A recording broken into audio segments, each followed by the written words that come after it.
Before we get started here, I just wanted to let the YouTube algorithm know that I am a fully licensed medical grower in Canada, where it is fully legal. I have paperwork to back it up. Everything I do is 100% within the law of my country. And this is for documentation and entertainment purposes only. Hi everybody, CANNABEARD Grows here. How the heck are you doing? I hope you're well. Today on Friday Night Gardening, today on Friday Night Gardening, we're going to take a look at a few wonderful things here. Some cannabis that we're growing.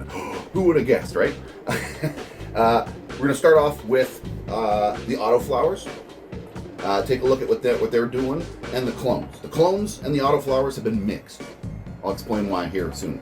We got to take a look at the photo period here, the 5x5. I'll give you a little hint on what's going on. They're almost ready. So the photo periods are almost done. They are getting very close. They are getting really heavy, really stinky. I've checked them out with the little microscope thing here recently, and they're all nice and cloudy. So we're getting real close to that finish line. So yeah, without further ado, let's just get into the tents and see what's growing on. Hi everybody, Editor Beard here. Quickly, just a quick note. Please, if you're a fan of the channel and you like what I do here, do me a favor, please. Double check that your notifications are set for all. And maybe share some of my videos. I've been struggling pretty hard with some of the algorithm bullploppity when it comes to cannabis content lately. And I've been doing a real deep dive on my analytics lately. And I started noticing that actually a lot of people don't have notifications turned on, like more than not. Something like 80% of you don't. So, and I know for a fact that YouTube changes it on people every once in a while when they refresh the algorithm. It sort of pops over to whatever. It happens. So just double check that you're set for all notifications. You know, that stuff here. Anyway, back to the show.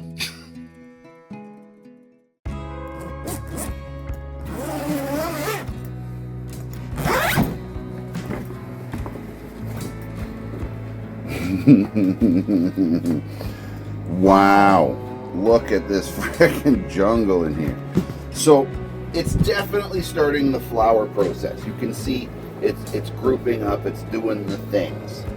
It's definitely going into flower. So my 1 week of running this on a 12-12 cycle seems to have definitely kick-started that process, or the timing was just right already and maybe it didn't help. I don't know.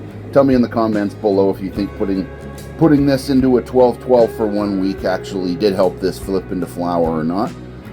Regardless, here we are. It's done. It's flipped. It's moving forward. It's starting to flower. So I'm going to put this back on a 20-4 cycle because they're autoflowers, and that's sort of how I run my autoflowers. I've never had to flip autoflowers manually like this, or again, not too sure that I 100% did the flip. It might have just been the perfect timing, but whatever. I think it couldn't have hurt. Anyway, I need to come in here and defoliate these again. Oh my god. They're everywhere. They're touching all the walls. They're too jungly. I gotta make some serious sacrifices in here, because if you look, it's a freaking jungle, man. There's like, I mean, there's some good airflow down in the actual core, but like everything else is freaking just an absolute jungle. So I'm gonna have to make some decisions and remove a few things. God, that's probably why this plant has been stressed out so much and acting so funny, is because I keep defoliating it so hard so many times, but it's just growing like a mother in here. I don't know if it's the MARSHYDRO light, if it's the nutrients, but my goodness, it is growing like freaking insanely well, sort of. It's just growing like crazy. Yeah, I don't know if it's well, but it's growing. Anyway, let's get into that. Let's do it. Do your cats or dogs eat your weed, eat your plants like this? My cat, every time I don't look when I got the freaking tent open, he's in here chewing up all the edges of the leaves. Look at this. I've seen people's dogs do this. I've seen people's cats do this. Usually what I do is I'll just pluck off a leaf like this, you know. I'll snap one off and throw it at him and give him a donation leaf. But yeah, there's little teeth marks friggin' everywhere on this bottom plant that was closest to the door. Anyway, funny thing, just wanted to see how many other people have pets that do this too. Weird. Anyway, let's get on with the defoliation.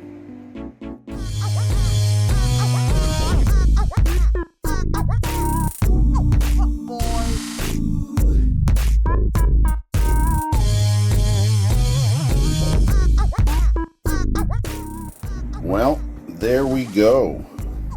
A lot thinner. I took a whole bunch. Look at all this. Wow. Yeah, I took a lot more than I wanted to, but it's gotta breathe. It's gotta have enough room for buds. It was all squished together. Anyway, that's what I'm gonna do to the other one now. Looking a lot better. And you can see that it does look a lot darker in normal light. It is a good color, whereas that one just looks bright yellow, and I'm contributing it to the warm nature of that light, because it looks like a big difference, but when you put them in there side by side, they look exactly the same. So it's not as yellow as it actually looks.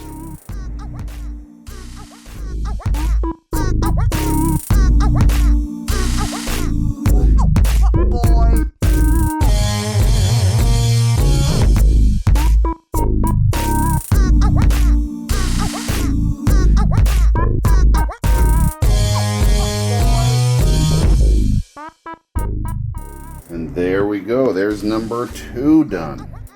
Looking a lot better in my opinion. Again, a whole bunch more leaf. That'll all go to the rabbit.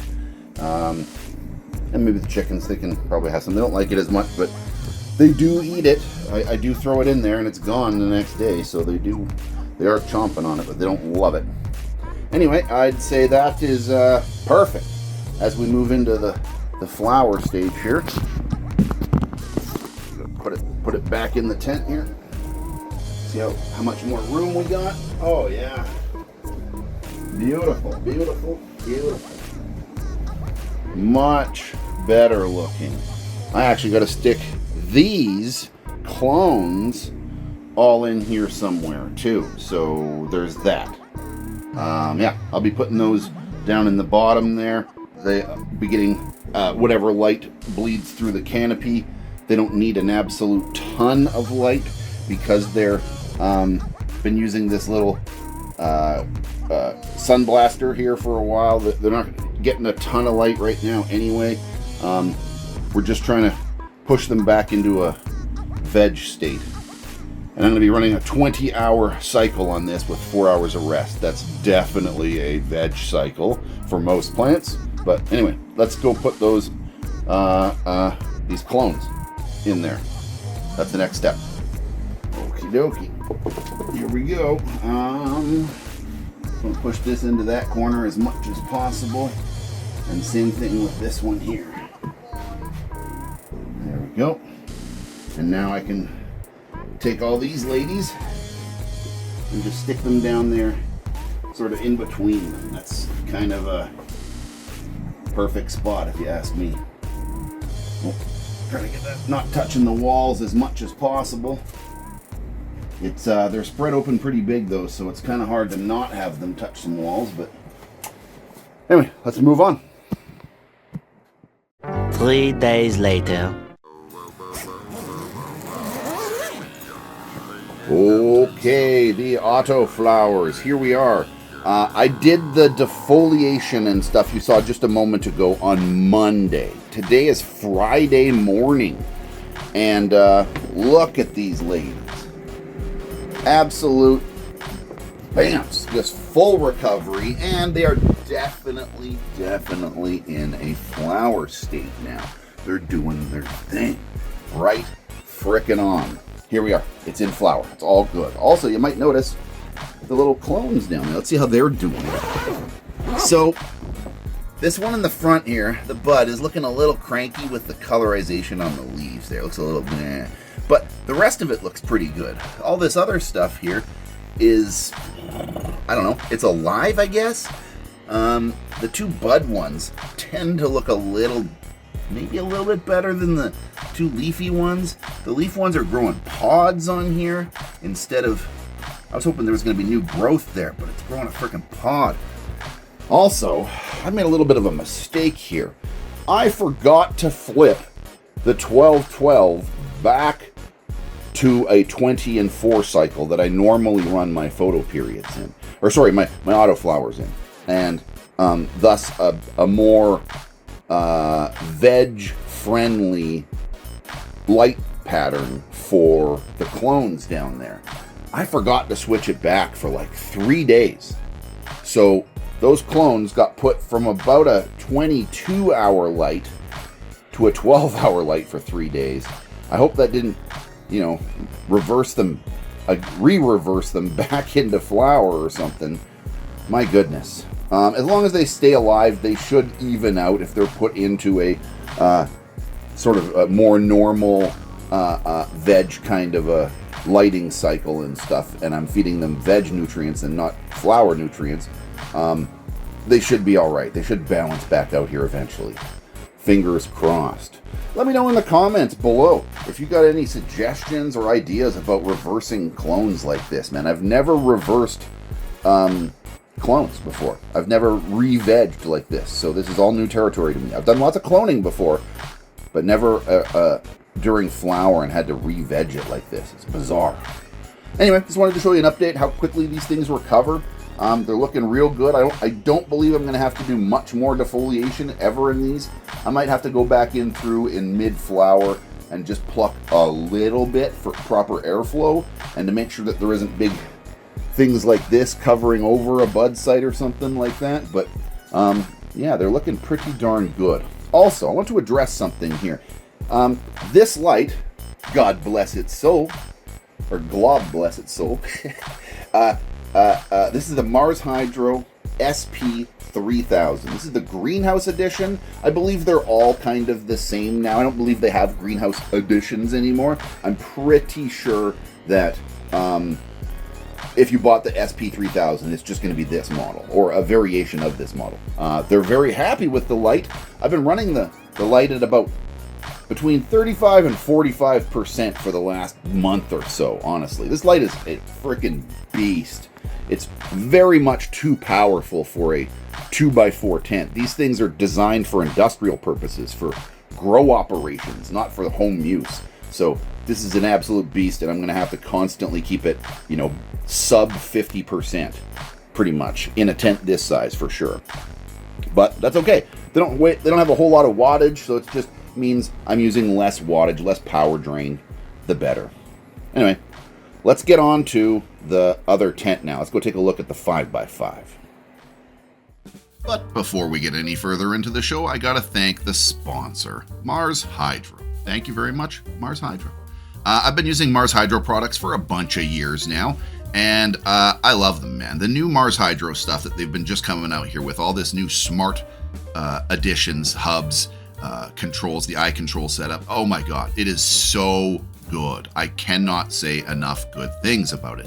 And it's not all bloated with a bunch of AI garbage. It's all manual settings, and oh boy, is there a lot of settings. I love it. It is phenomenal. It is a really, really, really good control over your grow. I cannot recommend it enough. Use my name as a discount code, and you could love some of your MARSHYDRO products like I do. So yeah, my name here, discount code, use it, save yourself a couple of bucks. Thank you very much, MARSHYDRO. Now, back to the show.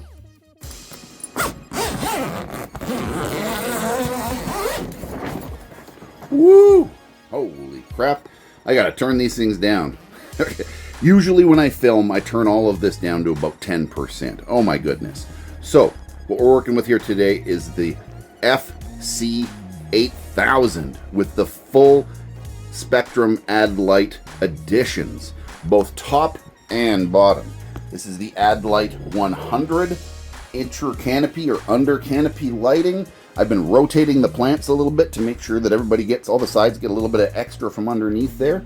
There's been studies that proved me wrong. I did not believe these things really worked, and they absolutely do. So, yeah, I'll leave a link to one of these guys in the description here below if you're interested in those things.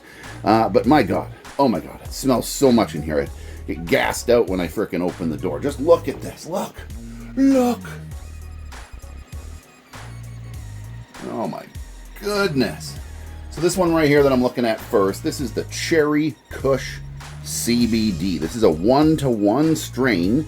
Ranges somewhere in the 10 to 17% from what I remember looking at. So it's somewhere, I think it was like 14 CBD, 16 THC. I think it was something like that. And as a result, that's close enough that they just call it a 1-to-1 ratio. Basically, it's pretty much equal THC to equal CBD. Anyway, awesome stuff. I can't get seeds for that anymore. That's why I'm doing the project of reversing. I'm trying to reverse veg some clippings from this thing. And then over here we got the Black Domina. Again, just looking phenomenal. Stacking up. These buds are looking thick and like, oh my goodness, I would just give it a little wiggle. There's a lot of pretty big buds in there. Holy crap. They're hanging down here. Look at, they're stacking up. They're not huge buds, these lowers, but my goodness, look at the stacking on it. Like, it's really looking quite good. There we go. So I'm going to get a lot off of this. Like, it might not be the biggest buds I've ever grown for sure, but like, it's nice looking bud, and it's really dense. Like, if you just, well, it smells really good too. But yeah, if you look at it, it's just a little tiny baby squeeze. I don't want to fuck with the trichomes too much, but just touching it, you can sort of feel how dense they are and stuff. These ones here are even denser. Oh my God. Yeah, man, this smells amazing. So it looks a little bit droopy today. She's thirsty. I gotta water her. I gotta water them both. But that's why it's looking just a slight bit on the droopier side and not praying as much. This one here is praying a little bit more than this one here today. I think maybe this one didn't quite get as much water last time. I'm not too sure, but or maybe it's just that much more thirsty. Whatever the case may be, looking freaking good. So I'm going to continue to use these drip trays in this manner for the rest of this grow. I was going to hook up the auto watering system, the drip watering system I got from MARSHYDRO, but we're so close to the finish line. I don't want to throw more variables on top of this. We're literally like a week or two away at most at this point. I'll talk about this more next time, but these far reds are decreasing flowering time.